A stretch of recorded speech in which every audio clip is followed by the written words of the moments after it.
Assalamualaikum warahmatullahi wabarakatuh. Alhamdulillahirabbil alamin. Allahumma shalli wa sallim ala sayyidina Muhammad wa ala ali sayyidina Muhammad, amma ba'd. Alhamdulillah, pada kesempatan ini kita masih diberikan nikmat iman, Islam, kesehatan. Rasulullah ketika peristiwa hijrah itu menyampaikan satu hadis yang cukup panjang yang diawali dengan kalimat beliau, innamal a'malu binniyat. Jadi ini adalah hadis yang berkaitan dengan hijrah secara khusus. Namun hadis ini bersifat umum, yang artinya sesungguhnya segala amal perbuatan tergantung pada niat. Ketika orang berniat hijrahnya karena Allah dan Rasulnya, maka dia akan mendapatkan hijrahnya karena Allah dan Rasulnya. Tapi ketika dia hijrahnya karena dunia atau karena wanita yang ingin dinikahinya, jadi dulu itu ada seorang laki-laki yang hijrah karena si wanita yang akan dinikahinya juga hijrah, maka dia ikut hijrah. Maka niatnya itu karena dunia dan karena si wanita itu. Nah, secara umum bahwa amal ibadah kita itu tergantung pada niat kita. Kalau niat kitanya untuk mencari ridha Allah, maka Allah berikan pahala dan ridha Allah.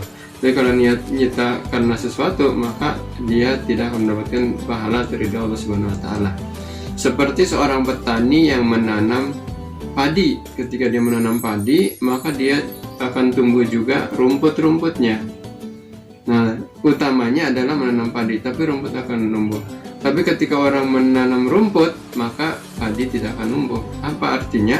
Bahwa orang yang niatnya karena akhirat, dunia akan mengikutinya.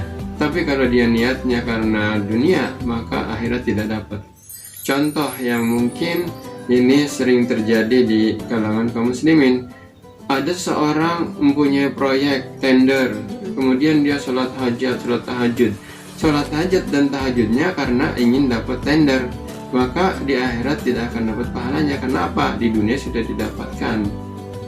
Kalau orang niatnya sholat tahajud, sholat hajat, kemudian puasa karena ingin lulus ujian, maka ketika udah lulus ujian, pahalanya tidak dapat. Yang dia dapat ya lulus ujiannya. Innamal a'malu binniyat. Jadi jangan sampai salah niat. Ketika kita niatkan beribadah karena Allah, dan yang lainnya akan mengikuti. Seperti tadi perumpamaan seorang petani yang menanam padi, jadi yang lainnya akan tumbuh. Ketika niat kita karena Allah, karena akhirat, maka dunia akan ikut. Terima kasih. Kultum yang singkat ini, lebih kurangnya mohon maaf. Assalamualaikum warahmatullahi wabarakatuh.